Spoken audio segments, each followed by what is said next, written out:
Hello and welcome to another perfectly poured pint of Bloke in a Pub.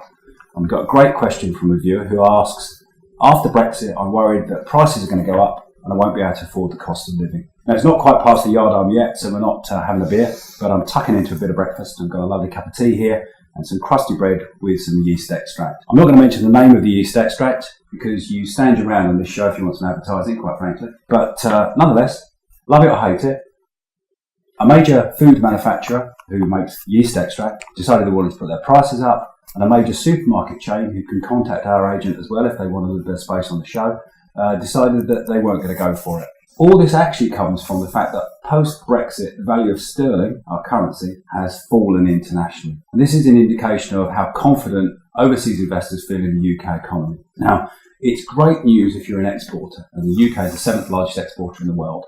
And it means that your goods are cheaper internationally, you're likely to sell more and make more profit. So all good news there. Not so good if you're off on a jolly overseas. So if you're off to Benidorm, then a pint by the pool is going to cost you quite a bit more. It's also not good news if you're an importer. And the UK is a net importer. We import 50% more stuff than we actually sell overseas, particularly oil and consumer goods. So those prices will go up. What that means is the cost of things you buy every day and the cost of getting them to the shops is actually, yes, it's likely to go up. But should you panic just yet? Probably not. The historic average for inflation is about 3%, and every projection is that that's where we're heading with this.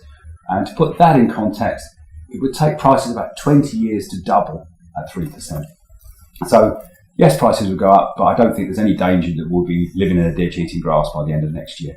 Now, what should you do about it? Well, regular viewers to this show will know that there is only one way to consistently outpace inflation. Yes. Asset-backed investments. Thank you very much. Spontaneous and completely unscripted, of course.